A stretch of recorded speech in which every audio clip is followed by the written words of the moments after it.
कब बनता है? এটা কি इंद्रनील चक्रवर्ती फैक्ट्री? हाँ, तो আমি ওর সঙ্গে একটু দেখা করব। आपका कोई अपॉइंटमेंट है? না মানে ও আমার ছাত্র ছিল, আমি ওর মাস্টার। তুমি কি বলো যে সুনীল মাস্টার এসেছে? Sunil master. Sunil master? Master ji, ये स्कूल नहीं है, ये फैक्ट्री है, फैक्ट्री। यहाँ मैकेनिक लोगों को जरूरत है, अब मास्टर लोगों को जरूरत नहीं है। नहीं है,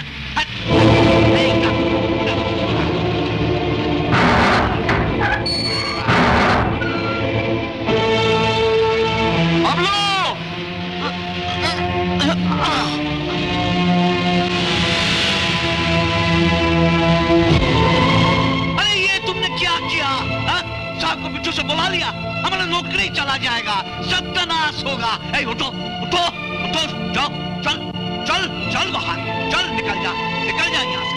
बाबलू, बाबलू आए। আমার ডাকছেন মাস্টার মশাই? ঘরে বসে একা একা কি করছিলি? খেতে বস। আর মাত্র দুটো অঙ্ক ছিল, সেগুলো করে আসি। রাত দিন কেবল বইয়ে মুখ গুজে বসে আছে, অঙ্ক পরে হবে। খাবি? আয়।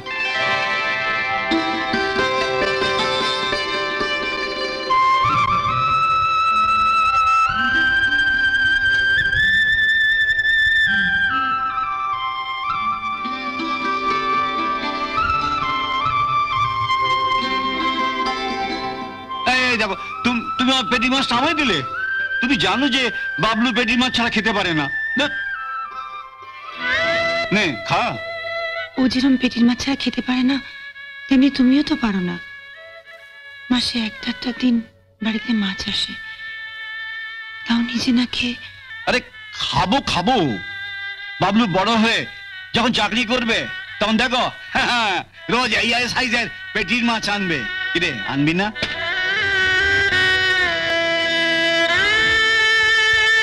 मास्टर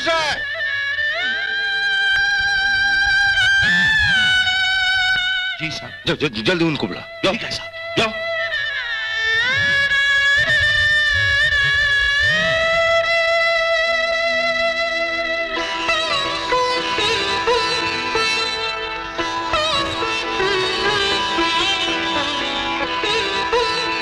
আমি তো তোমাদের নিয়ম কানুন জানি না, আমি ভুল করে পেছন থেকে ডেকে ফেলেছি। তুমি আমায় ক্ষমা করো বাবা, তুমি আমায় ক্ষমা করো। এ আপনি কি বলছেন মাস্টার সাহেব?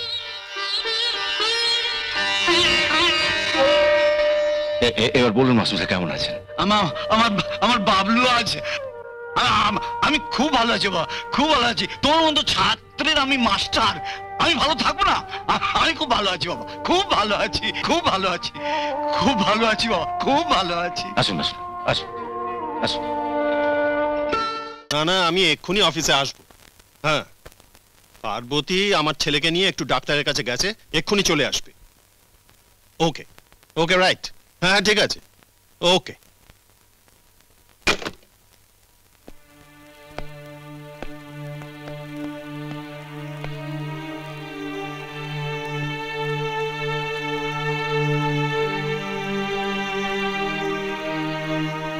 আরে কুন্তি, এসো এসো এসো। তা এটা কি? আমার সন্তান। তোমার এর মধ্যেই বিয়ে হয়ে গেল? বাহ, খুব ভালো খুব ভালো। তা কই প্রদীপ কাকু তো কিছু বললেন না? সবাইকে জানিয়ে বিয়ে করার ভাগ্য আমার নয়। সাথে ওর বাবাকেও তো নিয়ে আসতে পারতে। আমি আমার সন্তানকে তার বাবার কাছেই তো নিয়ে এসেছি। মানে? মানেটা খুবই কঠিন। এ আপনারই সন্তান।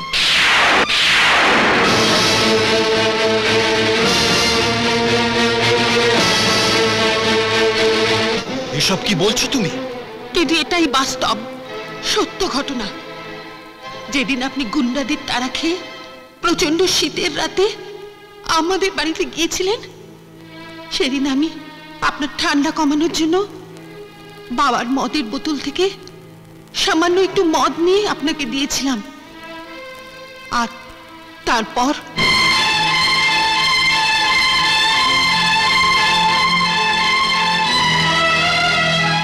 কিন্তু এসব ঘটনার কথা তুমি তো আমায় কিছুই বলনি। আমার মাতৃত্বের কথা বাবা আপনাকে বলতে এসেছিল, কিন্তু আপনার স্ত্রীর সুন্দর ব্যবহার আমার বাবাকে মুগ্ধ করে দিয়েছিল।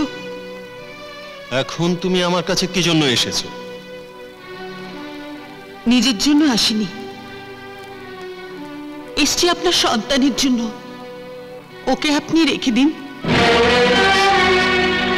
না না না না, এ হয় না, এ হয় না। পার্বতীকে আমি কি জবাব দেব? কুন্তি, কুন্তি দয়া করো, তুমি তুমি যত টাকা চাও আমি তোমায় দেব। তুমি এখান থেকে চলে যাও, দয়া করে আমার মান সম্মান এমন করে ধুলোয় মিশিয়ে দিও না। না,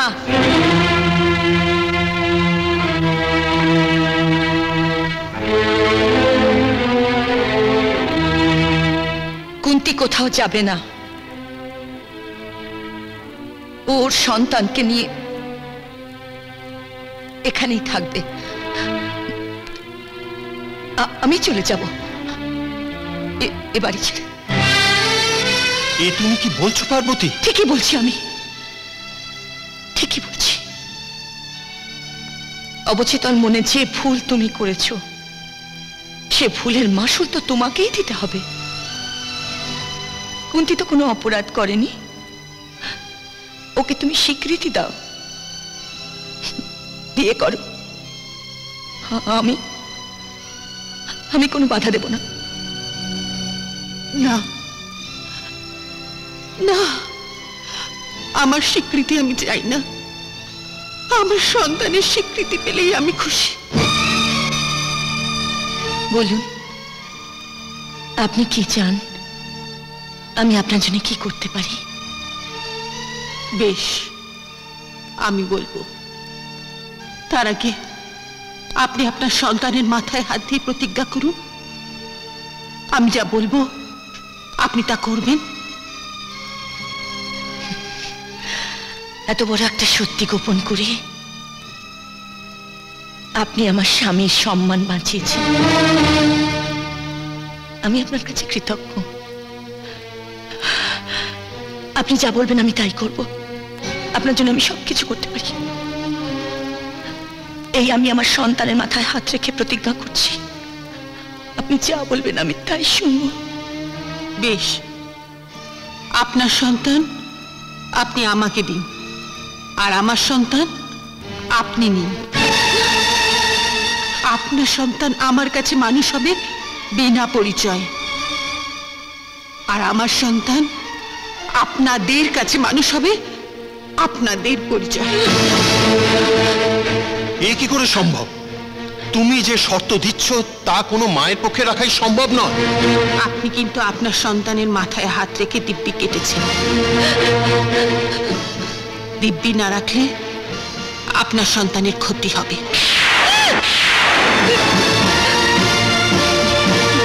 আমি জানতাম আপনি আপনার শর্ত রাখতে পারবেন না। আমি যাচ্ছি। দাঁড়ান,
কুন্তি, দাঁড়াও কুন্তি। ওকে যেতে দাও।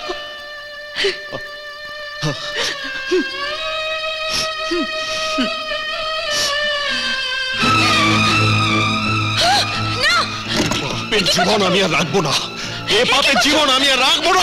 না না, ছেড়ে দাও আমাকে, আমাকে ছেড়ে দাও, ছেড়ে দাও।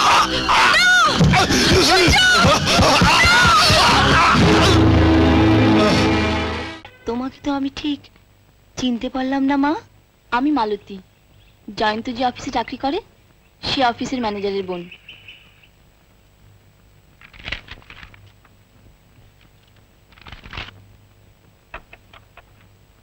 স্যার, আরে আসুন আসুন, বসুন, আপনার পেমেন্ট রেডি।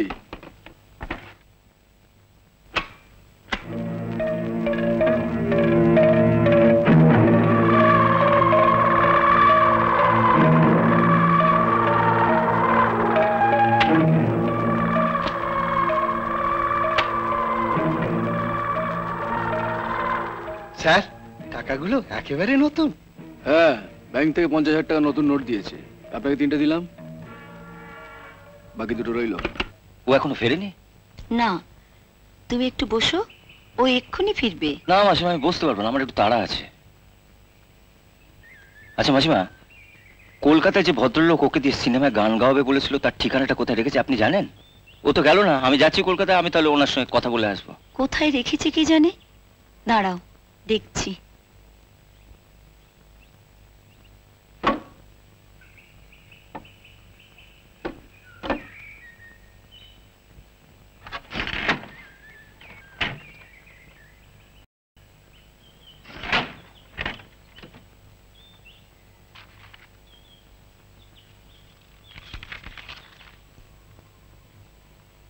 তোষকের তলাটা একবার দেখো তো, ও ওখানেও মাঝে মাঝে কাগজপত্র রাখে।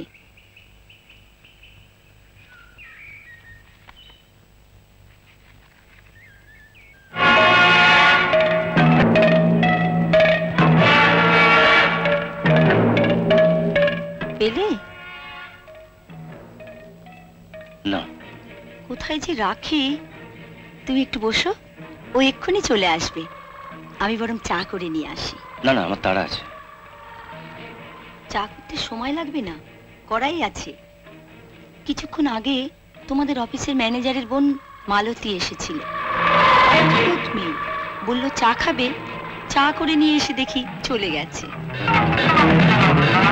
বড় চিন্তায় পড়ে গেছি, কি করা যায় বলুন তো? কি হলো? মানে অফিস থেকে তাড়াহুড়ো করে বেরিয়ে এলাম, অ্যাটাচ দিয়ে 20,000 টাকা বার করে ড্রয়ারে রেখেছিলাম, ওটাই আনতে ভুলে গেছি। ড্রয়ারে চাবি দিয়ে আসুন। আরে সেটাই তো ভুলে গেছি। অবশ্য এই টাকার কথা একমাত্র জয়ন্তই জানে, ও ছাড়া তো আমার ঘরে কেউ ঢোকে না, এই যা রক্ষে। ওকে জিজ্ঞাসা করেছিলাম, ও বলল ঠিকানাটা হারিয়ে ফেলেছে। কি আজব ছেলে বলো তো। ও কোথায় গেছে মাসিমা? মাস্টারমশাইয়ের বাড়িতে। এলে কিছু বলবো? না থাক।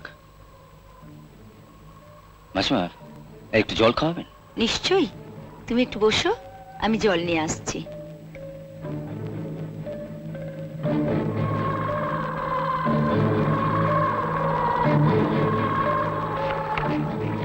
Good evening.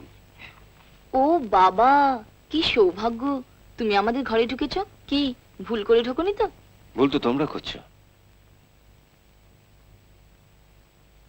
আমরা ভুল করছি? তোমরাই আমাকে চিনতে ভুল করছো, আমি তোমাদের শত্রু নই। তাহলে তুমি দাদার পেছনে এত লাগো কেন? ঠিক আছে, তুমি নিজের হাতে মিষ্টি করে 1 কাপ চা খাও, কালকের পর থেকে তোমার দাদার পেছনে আর লাগবো না। প্রমিস? প্রমিস। তুমি বসো, আমি এক্ষুনি চা করে নিয়ে আসছি।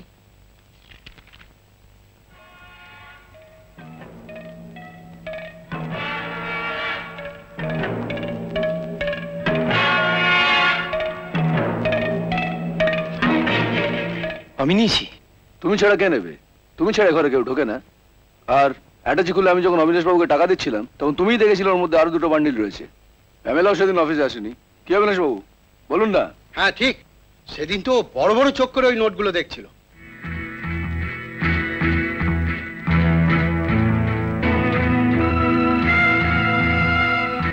একেবারে নতুন নোট, আমি নাম্বারগুলো ডায়েরিতে নোট করে রেখেছিলাম। যে বান্ডিলটা চুরি গেছে তার নাম্বার হলো SGW 38610123862000। বাহ বাহ বাহ, দেখুন আমাদের কোম্পানির ম্যানেজার কিরকম এফিশিয়েন্ট দেখুন, টাকার নাম্বারগুলো পর্যন্ত নোট করে রেখে দিয়েছে। বিলেত ফেরত তো। এবার বল, আমি কি লোক চিনতে ভুল করেছি? তা হ্যাঁ শেখর, এতদিন তো এই কোম্পানিতে আছো, এতদিনে লেনদেনও অনেক হয়েছে, আর কোন কোন টাকার নাম্বার তোমার এই ডায়েরিতে নোট করেছে একটু দেখাও তো। এই প্রথম রাখা শুরু করেছি। আচ্ছা আচ্ছা আচ্ছা, মানে ওই টাকার বান্ডিলটা চুরি যাবে জানতে বলেই বুঝি নাম্বারগুলো নোট করে রেখেছো? বাবা দেখুন স্যার কি ইন্টেলিজেন্ট দেখুন। হ্যাঁ, এত কথায় কাজ কি? থানায় নিয়ে গিয়ে দুঘা দিলি সব স্বীকার করবে। এখনো স্বীকার কর, টাকাটা নিয়েছিস কিনা? ও চুলটা ছেড়ে দিন স্যার, আগে প্রমাণ তো হোক কে চুরি করেছে। বলা যায় না, তখন ধরার জন্য হয়তো আরো বড় চুল পেয়ে যেতে পারে। হ্যাঁ, কি শুরু করেছিস তোরা? এখানে সময় নষ্ট না করে ওর বাড়িটা সার্চ করলেই তো সব জানা যাবে। হ্যাঁ, এত তাড়াতাড়ি নিশ্চয়ই টাকাটা সরিয়ে ফেলতে পারিনি। চলুন। দাঁড়ান, চুরি যাওয়া নোটের নাম্বারটা আমায় লিখে দিন তো। আমরা গরিব হতে পারি, কিন্তু বিশ্বাস করুন আমার ছেলে চুরি করেনি, ও কিছুতেই চুরি করতে পারে না।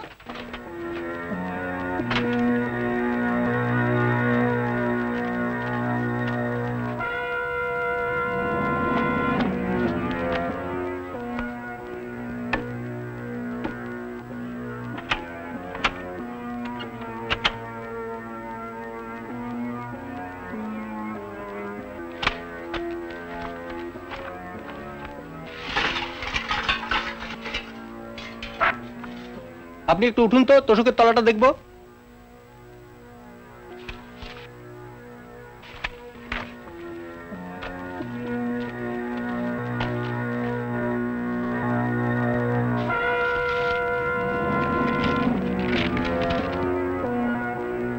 না, কিছুই তো পাওয়া গেল না। পাওয়া গেল না মানে? তোষকের তলাটা ভালো করে দেখুন। কেন তোমার কি ধারণা টাকাটা তোষকের তলাতেই আছে? না মানে, তাহলে টাকাটা যাবে কোথায়? একবার আমাদের বাড়িতে চলুন তো স্যার। আমাদের বাড়িতে? হ্যাঁ, একবার শেখরের ঘরটা সার্চ করাতে হবে। আমার ঘর? তার মানে তুই বলতে চাইছো টাকাটা আমি চুরি করেছি? তুমি তো বলেছিলে টাকার কথাটা তোমরা দুজনে জানো, তোমরা দুজনেই আমাদের কর্মচারী। তা এক কর্মচারীর বাড়ি সার্চ হলো আর আরেক কর্মচারীর বাড়ি সার্চ হবে না কেন? যেখানে জানি তুমি খুব একটা সাধু পুরুষ নও। হ্যাঁ, এ তুই কি বলছিস রজত? ঠিকই বলছি। জয়ন্তর ঘর যখন সার্চ হয়েছে, ওরও ঘর সার্চ হবে।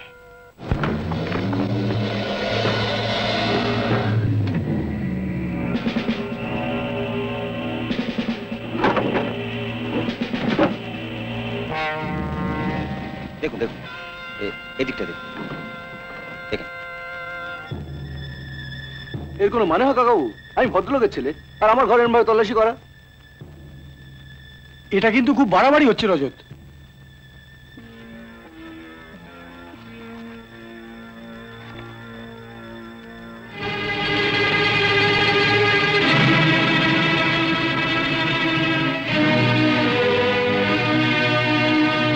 আশ্চর্য,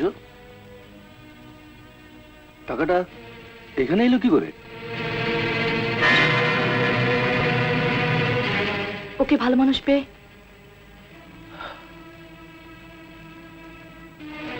কি মিললো? ইয়েস, এটাই চুরি যাওয়া নোটের বান্ডিল। বুঝলে জামাই বাবা জীবন, বাপেরও বাপ থাকে। জয়ন্ত যেহেতু রূপার জন্মদিনে তোমার হয়ে গান গেয়ে দেয়নি, সেই জন্য সবার সামনে চোর সাজাবার জন্য তুমি টাকাটা তোমার বোনকে দিয়ে ও বাড়িতে পাঠিয়েছি। সেই টাকাটাই এনে আমি এইখানে রেখেছি। মিথ্যে কথা। তোমার হাতের চা ভারী মিষ্টি। ছি ছি শেখর, তোমাকে বাইরে পাঠিয়ে লেখাপড়া শিখিয়ে আনলাম। আমিও ওকে বাইরে পাঠাবো, বাড়ির বাইরে। তার আগে মহাবীর, এই যে দাদাবাবু, আপনার কথা মতো এই বুরুষ আর এই কালি আমি সব জোগাড় করে রেখেছি। যা দাদা, এগুলোতে কি হবে? দেখাচ্ছি দেখাচ্ছি, ধরো। এটা ধরবো কেন?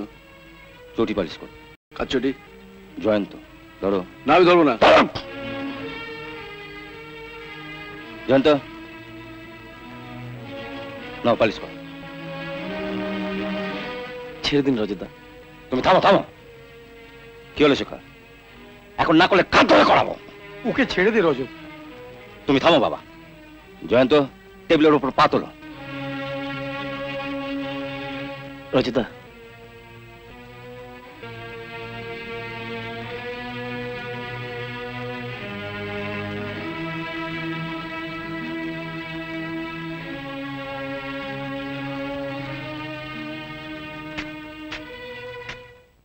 আসুন আসুন আসুন আসুন, আমার পরম সৌভাগ্য আপনি আসতে পেরেছেন।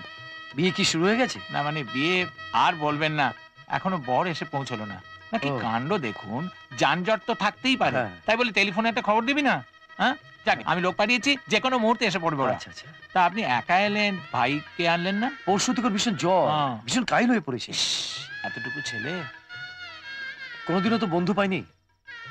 ভেবেছিল যে এখানে সে বন্ধু পাবে, খেলার সাথী পাবে, খেলা করবে। বুঝতে পারিনি হৃদয়হীন মানুষরা ওকে নিয়ে যে মজা করবে। যাকে চলুন চলুন।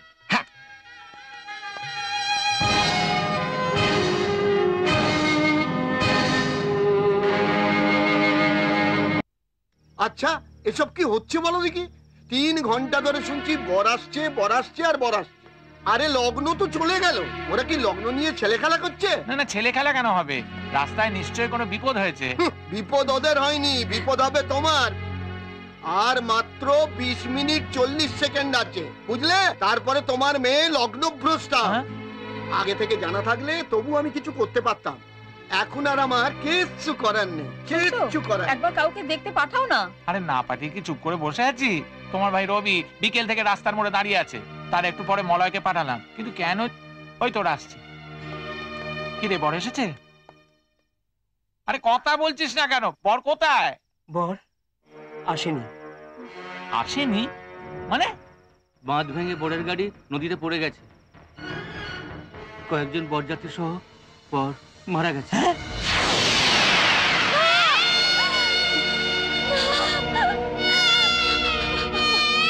এখন আর কেঁদে কি হবে মুকুল? সবই তোমার নিয়তি। বাপের জন্মে এরম মেয়ে দেখিনি বাপু। বিয়ের রাতেই স্বামীকে খেয়ে ফেললো। এমন অপয়া মেয়ে ঘরে রাখাও পাপ। চুপ করুন আপনারা, চুপ করুন। পাপ পুণ্য আমরা বুঝবো, সেই নিয়ে আপনাদের ভাবতে হবে না। দিদি মরতে পারছ না মুখ পুরে? ওরা দড়ি যেত না তোর। মা এসব কি যাতা বলছো তুমি?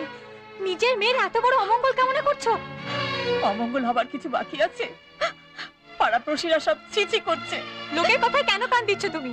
পর নিন্দা পর চর্চা সবাই করে, একজন কি এগিয়ে এসছে বিপদের সময় তোমার পাশে দাঁড়াতে? মা, ও মা, যেটা হয়েছে সেটা অ্যাক্সিডেন্ট। এটা দিদির কি দোষ বলো? আর এরকম তো নয় যে আজকে দিদির বিয়ে না হলে আর কোনোদিনই হবে না। না, কোনোদিনও বিয়ে হবে না। মেয়েরা একবার লগ্নভ্রষ্টা হলে না, তাদের কোনোদিনও বিয়ে হয় না। না হলে না হবে, তার জন্য তো আপনাকে দিদিকে খাওয়াতে হচ্ছে না। মা তুমি কেঁদো না, দেখো একটা ব্যবস্থা নিশ্চয়ই হবে। মা অদৃষ্টের লিখন কেউ কি আর খণ্ডাতে পারে? নিয়তির কি পরিহাস!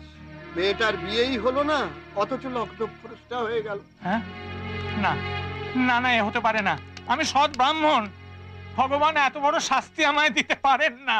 না না না মহিমবাবু, চিন্তা করবেন না। বলছি শাস্তি থেকে রেহাই পাওয়ার মতো সময় এখনো আপনার আছে। মানে আপনি চাইলে এখনো আপনার মেয়ের বিয়ে দিতে পারেন। বিয়ে? হ্যাঁ বিয়ে, বিয়ে, বিয়ের কথা বলছি। এখনো তো লগ্ন বয়ে যায়নি। আমি একজন কন্যাদায়গ্রস্ত বাবা, তোমাদের কাছে আমি আমার কন্যার জন্য একটু সিঁদুর ভিক্ষে চাইছি। আমার মেয়েকে তোমরা উদ্ধার করো, আমার মেয়েকে উদ্ধার করো। চলে যাও না, চলে যাও না, তোমরা যেও না। আমি বলছি আমার মেয়েকে বিয়ে করলে তোমরা কেউ অসুখী হবে না। তোমরা আমার কথা শোনো। কপাল কপাল মহিমবাবু, সব কপাল জানেন। বলি কাছের মানুষরা কেউ দর পায় না জানেন। এই দেখুন না, সকলে খরচা করে সব সিন্ধু দেখতে যায়, কিন্তু বাড়ির পাশে এই ঘাসের ডগায় শিশির বিন্দু কেউ দেখতে পায় না। মহিমবাবু কেউ এগিয়ে আসবে না আপনার মান বাঁচাতে, অথচ আজ সবাই দেখবেন আপনার মেয়েকে দূর থেকে অলক্ষী অলক্ষী বলছে। অথচ দেখুন আপনি আপনার ত্রাণকর্তাকে দেখেও দেখছেন। আমার দিকে একবার তাকান মহিমবাবু, আমিও তো পারি আপনার মেয়েকে উদ্ধার করতে। লজ্জা করলো না আপনার এই কথাটা মুখে আনতে? 3-3টে ছেলে মেয়ের বাপ আপনি। ছেলে মেয়ে তো আছে মামুনি, বউ তো নেই। তো কি আপনার এত বড় স্পর্ধা হলো কি করে যে আপনি ভাবছেন আপনি আমার দিদিকে বিয়ে করবেন? স্পর্ধা নয়, করুণা। আরে তোমার দিদিকে লগ্নভ্রষ্টা হওয়ার হাত থেকে কাউকে তো মুক্তি দিতেই হবে। তোকে দিতে হবে না। ধূর্ত শেয়ালের মতো অন্যের অসহায়তার সুযোগটাই নিতে শিখেছিস। আরেকবার এই কথা মুখে আনলে আমি তোকে পুলিশের হাতে তুলে দেবো। যা এখান থেকে। কথা বলে না, গেহু যোগী ভিক পায় না, কপালই খারাপ। কেন যে এলো অসময় শহর থেকে, ভালো লাগে না আমার। দাঁড়ান। আজ এই বাড়িতে আমার কোনো দাম নেই। আমার মা আমার মৃত্যু কামনা করছে। আমার বাবা আমার মনের খোঁজ না নিয়ে যে কোনো হাতে আমায় তুলে দিতে চাইছে। আমি লগ্নভ্রষ্টা। আপনি সবকিছু জেনেও যখন এগিয়ে এসেছেন, আমি তো আপনাকেই বিয়ে করব। আমার আমার বাবা মার সম্মান আমি ফিরিয়ে দেব। নিয়ে যান এই অলক্ষী অপয়া কে, নিয়ে যান এখান থেকে। এই তো এসো প্রিয়ে। গণেশ গুপ্ত, তোকে কি বলেছি মনে নেই? পৃথিবীর কোন রাজ্যে বাস করেন আপনারা? আজকে মানুষ চাঁদে যাচ্ছে, মহাকাশে যাচ্ছে, আর আপনারা লগ্ন রাশির বিচার করছেন। একটা অসহায় মেয়েকে কোথায় আপনারা সান্ত্বনা দেবেন? তা না হয়ে আপনারা ওর জীবনটাকে নষ্ট করে দিতে বলছেন। আজকের এই ঘটনায় ওই মেয়েটার দোষ কি? বলুন কি দোষ? আরে দোষ নয়, দোষ নয়, আসলে পতি পত্নীর ভাগ্যযোগ নেই। পতি পত্নী? কার পত্নী ও? বিয়ে যখন হয়নি তখন এসব কথা উঠছে কেন? আর আমরা তো কথায় কথায় বলি যে ভগবান যা করে সব মঙ্গলের জন্য। তাহলে এই মেয়েটির বেলায় অমঙ্গলের কথা উঠছে কেন? আরে বাবা, তাহলে তো আমাদের শাস্ত্রজ্ঞানী ভুল বলতে হয়। হ্যাঁ ভুল। যে শাস্ত্র আমাদের কুসংস্কারে বদ্ধ করে সেটা ভুল। আপনাদের নীতিজ্ঞান থাকলে মুকুলকে আজ গণেশ গুপ্তর মতন মানুষের কাছে সিঁদুর ভিক্ষে করতে হতো না। মহিমবাবু, আপনি এত ভেঙে পড়ছেন? হয়তো আপনার মেয়ের কপালে আরো অনেক ভালো পাত্র লেখা আছে, তাই এমনটা ঘটলো। ধৈর্য ধরুন, খুব ভালো বিয়ে হবে আপনার মেয়ের। অসম্ভব, এ হতেই পারে না। পয়সার জোরে এই শহরের নিয়ম এই গ্রামের মাটিতে খাটাতে পারবেন না। মেয়ে একবার লগ্নভ্রষ্টা হলে কোনো ছেলেই তাকে বিয়ে করবে না। 100 বার করবে। না, করবে না। আমরা গরিব, আমাদের ভাগ্য নেই। আর ছেলে খেলা করবেন না। আমার বাবা মাকে আমার দুর্ভাগ্যের বোঝা আমি বয়ে বেড়াতে দেব না।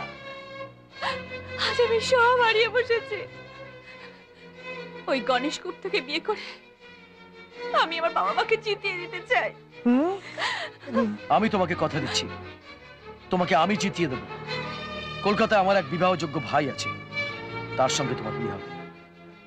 লগ্ন শেষ হতে চললো, এখন কলকাতা থেকে বর আসবে। আবার আসবে বিয়ের দিন, আবার আসবে লগ্ন, সেদিন ওর বিয়ে হবে। অসম্ভব। ভাইয়ের দোহাই দিয়ে নিজের দায়িত্ব এড়িয়ে যেতে চাইছেন। আপনারও তো বিয়ে হয়নি। আপনি যদি এতই মহান হন, পারেন না আমার দিদিকে বিয়ে করতে? আদর্শের কথা বলা সহজ, করে দেখানো অত সহজ নয়। দোহাই আপনাকে, একটু সিঁদুর ভিক্ষে দিন আমাকে। আমাকে নিয়ে যান এখান থেকে।